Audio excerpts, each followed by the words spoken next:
Bismillahirrahmanirrahim. Saudara-saudaraku yang dirahmati oleh Allah Subhanahu wa Ta'ala, ada beberapa alasan kenapa kita mesti beribadah kepada Allah Subhanahu wa Ta'ala. Yang pertama, bahwa Allah Subhanahu wa Ta'ala menjadikan manusia sebagai makhluk yang paling sempurna di antara makhluk-makhluk Tuhan yang lain.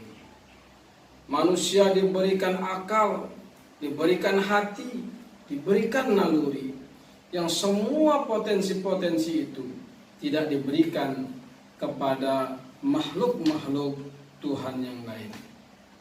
Kalau satu makhluk diberikan akal oleh Allah, tidak diberikan yang lain oleh Allah.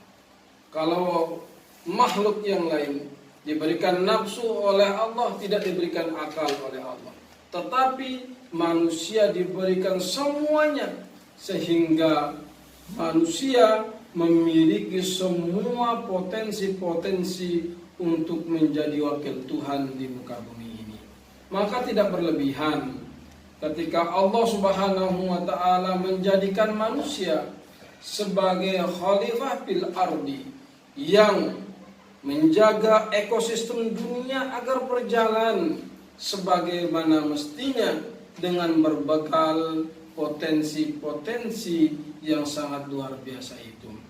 Dengan akal, manusia bisa membedakan antara baik dan yang buruk, mana yang mesti dilaksanakan dan mana yang harus dihindarkan. Dengan hati, manusia mempunyai perasaan, mempunyai empati, mempunyai simpati, solidaritas, saling tolong-menolong. Maka inilah potensi-potensi yang menjadikan sebab manusia itu wajib berterima kasih kepada Allah Subhanahu wa Ta'ala.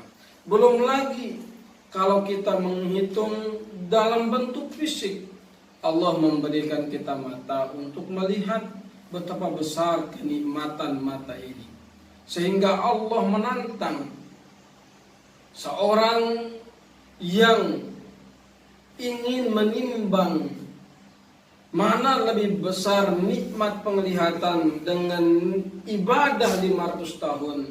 Ternyata yang lebih berat timbangannya adalah nikmat penglihatan. Maka tidak bisa kita menghitung betapa besar nikmat Tuhan yang diberikan kepada kita. Maka sebab itulah yang mendasari manusia itu untuk banyak-banyak bersyukur kepada Allah Subhanahu wa Ta'ala. Dan salah satu cara paling utama kita bersyukur kepada Allah, yakni melaksanakan ibadah kepadanya. Kemudian alasan yang kedua kita beribadah kepada Allah adalah ad-dunya mazra'atul akhirah. Dunia ini tempat kita menabung, mengumpulkan amal-amal kebaikan yang akan menemani kita ketika yaumul hisab nanti. Ketika orang meninggal, dikisahkan dalam banyak riwayat oleh Rasulullah SAW, ketika di dalam kubur, mayit itu tidak ditemani oleh harta bendanya, tidak ditemani oleh keluarga sanak familinya, yang menemaninya adalah amal ibadahnya ketika di dunia. Maka sungguh rugi orang yang sisa-sisa hidupnya tidak digunakan untuk memperbanyak amal kebaikan ketika masih hayat di kandung badan.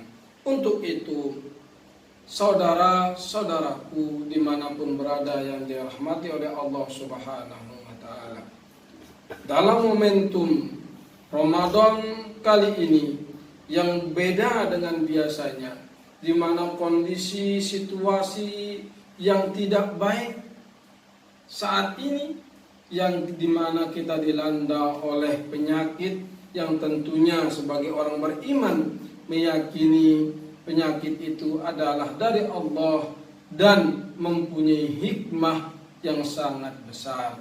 Maka marilah kita selalu tingkatkan kualitas ibadah kita di bulan suci ini.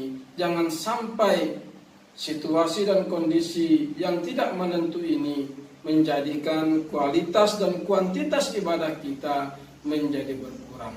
Hanya ini yang dapat saya sampaikan. Mudah-mudahan bermanfaat untuk kita semua. Assalamualaikum warahmatullahi wabarakatuh.